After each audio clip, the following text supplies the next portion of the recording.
আসসালামু আলাইকুম ও রহমতুল্লাহ। একদিন মুসা আলাইহিসসালামের খুব ইচ্ছা হলো পৃথিবীর সবচেয়ে পাপী বান্দাকে দেখার জন্য। তিনি আল্লাহ পাক রব্বুল আলামিনের কাছে আরজ করলেন, হে মহান আল্লাহ, আপনার দুনিয়ায় সবচেয়ে পাপী বান্দা কে? আল্লাহ বললেন, মুসা, তুমি কাল সকালে অমুক রাস্তার ধারে দাঁড়াও। সেখান দিয়ে প্রথম যে ব্যক্তিটি যাবেন তিনিই হলেন এই দুনিয়ার সবচেয়ে বড় পাপী বান্দা। মুসা আলাইহিস সালাম সেই রাস্তায় গিয়ে দাঁড়ালেন। দেখলেন একটি লোক তার ছেলেকে কোলে নিয়ে ওই রাস্তা দিয়ে যাচ্ছেন। তিনি দেখে বুঝলেন এই লোকটি পৃথিবীর সবচেয়ে গুনাহগার বান্দা।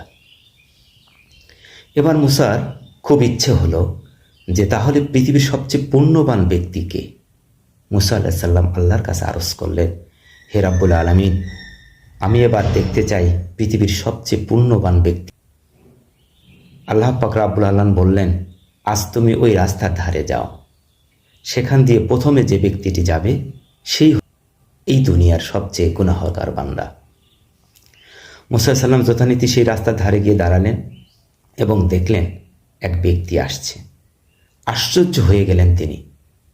যে ব্যক্তিটি সকালে পৃথিবীর সবচেয়ে পাপী বান্দা হিসেবে রাস্তা দিয়ে গিয়েছিলেন, সেই ব্যক্তিটি আবার এখন ফিরছেন পৃথিবীর সবচেয়ে পুণ্যবান ব্যক্তি হয়ে।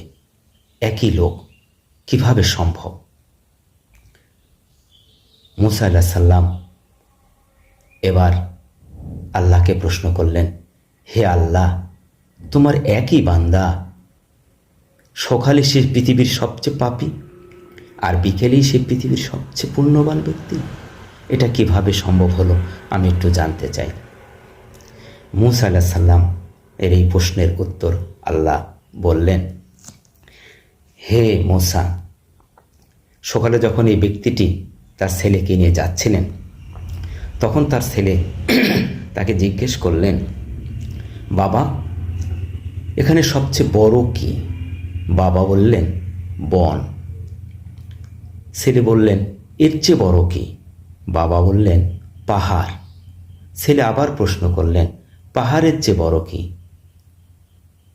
বাবা বললেন, আকাশ। ছেলে আবার প্রশ্ন করলেন, আকাশের চেয়ে বড় কি?